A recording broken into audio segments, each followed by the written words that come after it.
তো আজকে যে প্রবলেমটা নিয়ে চলে এসেছি সেটা একটা Voltas double door fridge, Voltas Beko.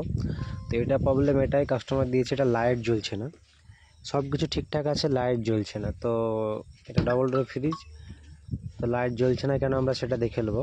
তার আগে আমরা যে এই যে লাইটটা উপরে থাকে এই জায়গাতে, তো আমরা উপরের ফ্রন্ট কেবলটা খুলে নিয়েছি, যেটা কিনা এই যে বাইরে রাখা আছে। তো লাইট জ্বলছে না কেন সেটা আমরা আগে দেখব। এখানে টেস্ট মোডে চালাবো আমরা ফ্রিজ, কারণ সব কিছু ঠিকঠাক থাকলে সেটা বোঝা যাবে। তো টেস্ট মোডে চালাতে গেলে নিচেকার ফ্রিজার আর ফ্রিজের যে বাটন আছে দুটোকে 3 সেকেন্ড টিপে ধরলে নিচেকার সব লাইট জ্বলে উঠবে। তারপর কি করতে হবে, ওপরকার যে এটা আছে সে 3 বার টিপতে হবে। 3 বার টিপলে সব লাইট ব্লিং করবে। সব লাইট ব্লিং করলে তখন কী হবে, তারপর যেটা আছে নিচের সুইচটা যেটা ফ্রিজের, সেটাকে একবার টিপলেই টেস্ট মোডে পড়ে যাবে। এই যে টেস্ট মোডে এখন পড়ে গেছে, এখন লাইট জ্বলছে, এখন ফুল স্পিডে কাজ করবে ফ্রিজ। নিচের যে ফ্রিজের যে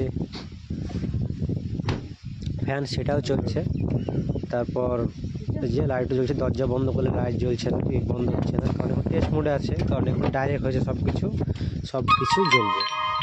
তো ফ্রিজে লাইট কাটেনি সেটা আমরা এখানে বুঝে গেলাম। তো এখানে প্রবলেমটা কি হতে পারে, তাহলে প্রবলেম যেটা কি সব ফ্রিজের ডোর সুইচ থাকে, সেটা এখানে সুইচ থাকে না, ঠিক আছে। এখানে আছে কি ম্যাগনেটিক সেন্সার, যেটা কিনা দরজা লাগানোর ফলে কাজ করে। এটা নিচে ফ্রিজার ডোরের নিচে থাকে, এই যে পটটা খুললেই পাওয়া যাবে যে নিচে ঘর আছে। আর এটাকেই বলে ম্যাগনেটিক সেন্সার। আর এই যে পানি, যে জল যাওয়ার কারণে এটা হয়েছে খারাপ, যতদূর বোঝা যাচ্ছে, কারণ জল হয়েছে এই জায়গাতে, জল হওয়ার কারণে আরও খারাপ হয়ে গেছে।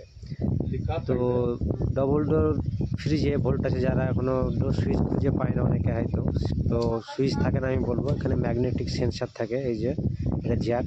আর এই জলের কারণে প্রবলেমটা হয়েছে।